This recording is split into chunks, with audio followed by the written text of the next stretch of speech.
Welcome to the Emerge Podcast, where Ronnie Doss shares insights regarding life, leadership, and personal development. For more of our resources, visit ronniedoss.com.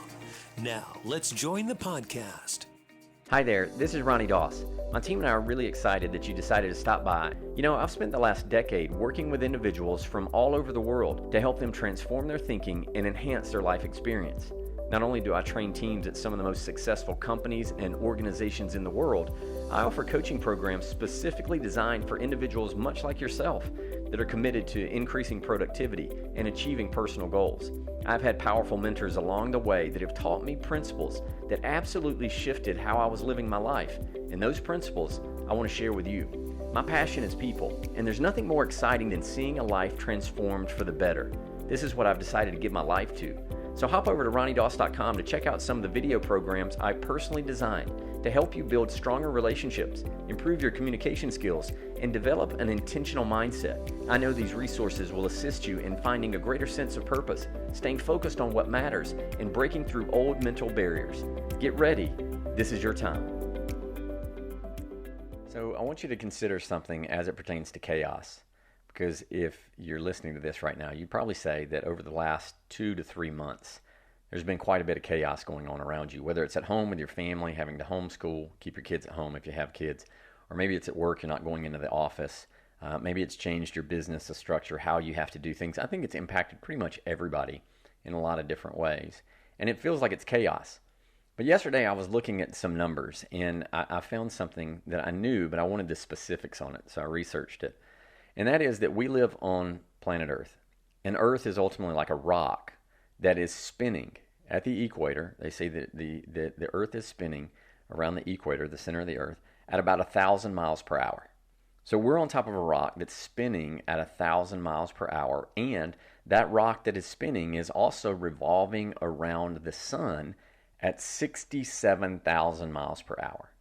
And the Milky Way galaxy is actually moving through space 1,340,000 miles per hour. The galaxy, the Milky Way galaxy, through space.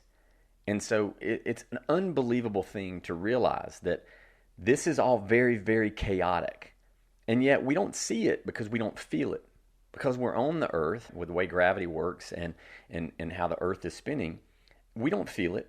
We're right here. It's like we're right in it, but we don't feel it. And when you don't feel something, you oftentimes don't think it's reality. But the fact of the matter is the world is chaos at all times. There's so much going on. It ultimately comes down to where it is that you put your focus. And if you focus on what doesn't look the way that it used to look, well, then of course this is chaos. It feels weird. There's unfamiliarity there. We're in uncharted territories, as we would say. And what is that? Well, when you're in uncharted territory, it's like you're shipwrecked. And you're looking for anything that you can cling on to, right? Like if you were shipwrecked on an island, the first thing you're going to start doing is, okay, what resources do I have available to me? And this is what we do when we realize that the world is pretty chaotic. We start looking for things to cling to. And I think the idea of needing to cling to something is where we start feeling like we need to control things. And so I need to control the journey of the people that I'm closest to. If I care about someone, I need them to fit a certain pattern for me to be okay. That means that they need to live a certain way, believe a certain way, do certain things. They need to speak a certain way. They need to have X amount of education, right? That's in my mind, like that's typically the structure. And it doesn't mean that it's wrong, but what I'm trying to do is I'm trying to control someone else. While at the same time, I'm trying to provide for my family. And so shout out to all the moms and dads out there that have taken care of their kids in the best way they knew how. Your kids, I heard the saying that you think you're raising your kids are ultimately raising themselves, because they're making their own choices. As if you're listening to this right now, you made the choice to listen to this. So it doesn't mean we don't have a responsibility to cover for them and try and protect them as much as possible, but also know that they're making their own decisions. And the older they get, the more those decisions will be made based on what they want, not necessarily what you want for them. And that's a part of becoming your own person. But we still try to control that. And so you're always thinking of how you can pour principles and values into your children or into the people you care about, your spouse, your family. You're trying to stay passionate for life and your relationships, your marriage, trying to keep your physical health in order, trying to plan in case there's another pandemic that comes out. You're trying to perform on your job with your career. And then in all of it, you're also trying to stay positive. There's a lot of things that we feel like we need to control. And the problem with that is that when you start to think that there's something that's outside of your control, the natural response is that you go into panic. And this is where anxiety and worry and overwhelm come. It's when we start to think, oh man, I need to control that and I can't control it, so I must be doing something wrong. But maybe the way that you get control is to realize that you're never going to be able to control anything. That basically nothing is really stable. You think things are stable, but they're not. They look stable on the surface, but there's things that are always changing. It's like, just think of the economy. We thought we're moving forward, the economy's strong. Next thing you know, the pandemic comes out, and now unemployment spikes, and there's a bailout. People are getting money from checks that are being sent to them by the government because they want to make sure that everybody's okay. And I don't know that that's free money. I think probably our kids and our grandkids are going to have to pay for that money, but that's another conversation. But just when you think things are stable and you've got some control on things, it's like, bam, one other thing comes up and you realize you can't control anything.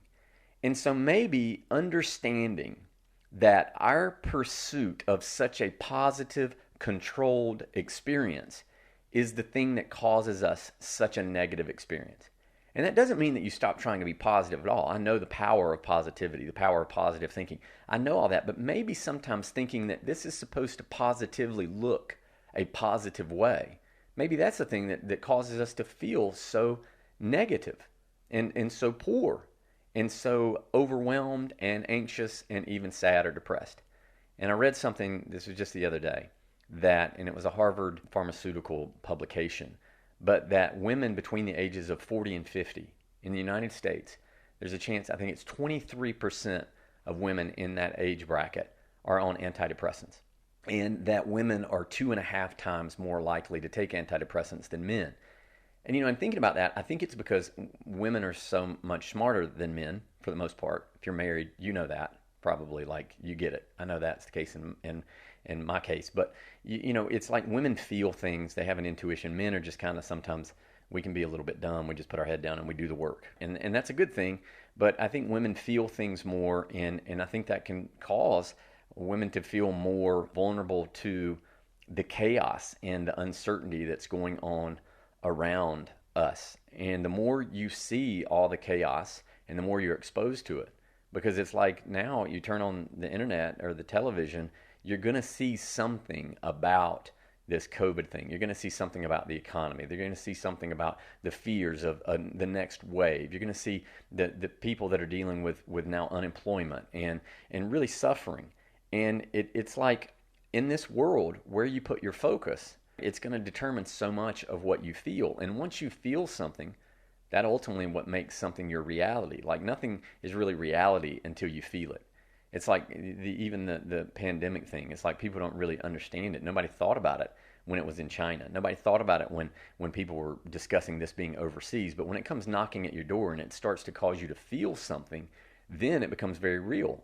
So reality has so much to do with feeling. And so if we don't feel something, it's why we can be on the earth that's spinning 1,000 miles per hour, but we don't think about it because we don't feel it. It's revolving around the sun. The earth is at 67,000 miles per hour. We don't feel it, so we don't even think about it. And so what you feel becomes your reality. And so I think what we want to be really careful with, and I don't want to be too long on this episode today, is that you want to be careful that you're not giving your cares to so many things that you stop caring for you. Like, you're the source, right? You're the source of your own experience. And again, you don't have to have a positive experience all the time. But if you notice that the experience that you're creating, and you are creating your experience, it's not the circumstances. It's not, because many people can deal with the same circumstances, but have a very different experience. I mean, that's very real, very true. And just so you know, like, if there's certain times during the day where you feel tired or you feel very depleted, then chances are your vulnerabilities, right, are a bit higher. You're worn down a bit. And I can just remember living in Nashville, and I dealt with allergies quite a bit. And at the end of the day, like, it was just like they were horrible. And it wasn't that really anything changed throughout the day, except my defenses were low.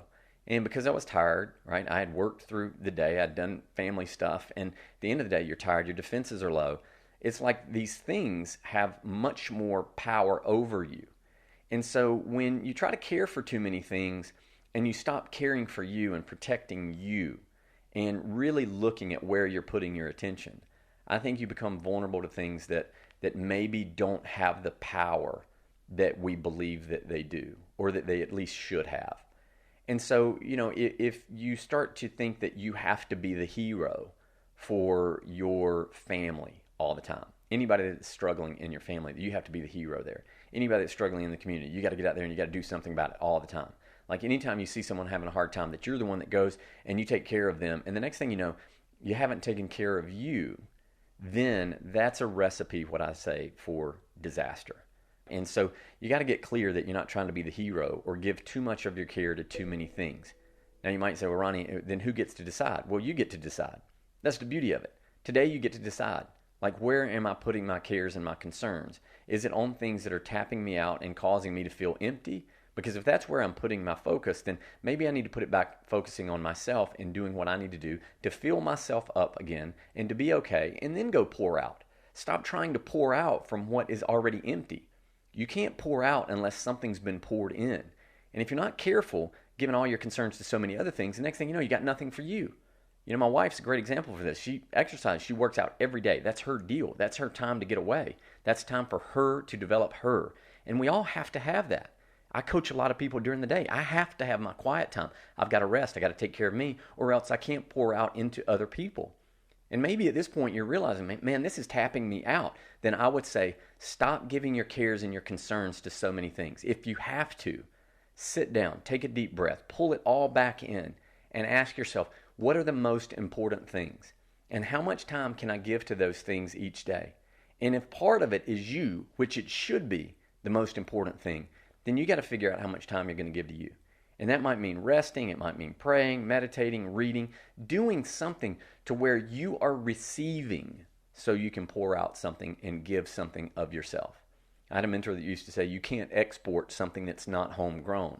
And I think we find it very noble sometimes in trying to become the martyr for the world, laying down our life all the time. And the fact is, we lay our life down so much that we don't really live. Now, there are, of course, people that would argue that and go, well, you're not really living anyway unless you're serving other people. And that's true. But aren't you a part of other people also? Like, what makes you think that everybody else deserves love and that you don't, that you're different? That's almost a superiority complex that you have, that you think that things can work for everybody else but not you. So in some way, you're unique and you're different from the rest of the world. Do you understand? And so it can be an ego trip to become the martyr and to feel like, oh, you have to lay down your life for everybody else. But you got to learn to take care of you. And you might think that you're doing that pretty well. But if I were to ask you right now, do you feel good? Are you taking care of you? Are you exercising, eating right? Are you reading? Are you training your brain for better? Are you getting stronger?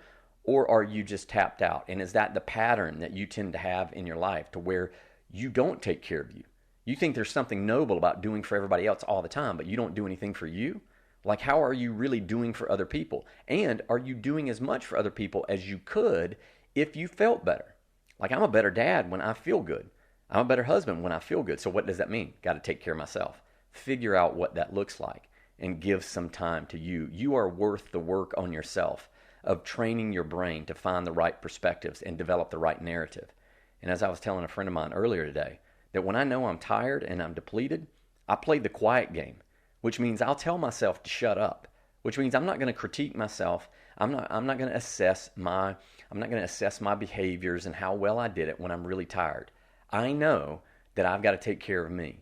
And so there's times where I say, hey, we're just not going to talk to Ronnie about Ronnie right now, because you got to be careful of who you allow to talk to you about you. Because if you're not, you'll start hearing all this negativity and that internal dialogue you're having, and you'll start to believe it. What you hear time and time again becomes your truth. So please be careful of what you're saying to you, and know that you are worth the work of finding the right perspectives and developing the right narratives that serve you in being okay. There's nothing wrong with feeling rested, feeling good about yourself, and being okay. And then turning around to help someone to be okay as well. I don't think you're ever going to be perfect at it, but you got to make sure that you're okay. Don't let all this chaos that's going on around us start to get within you. You don't drown by falling into water. How do you drown? Well, when the water gets into you, that's how you drown.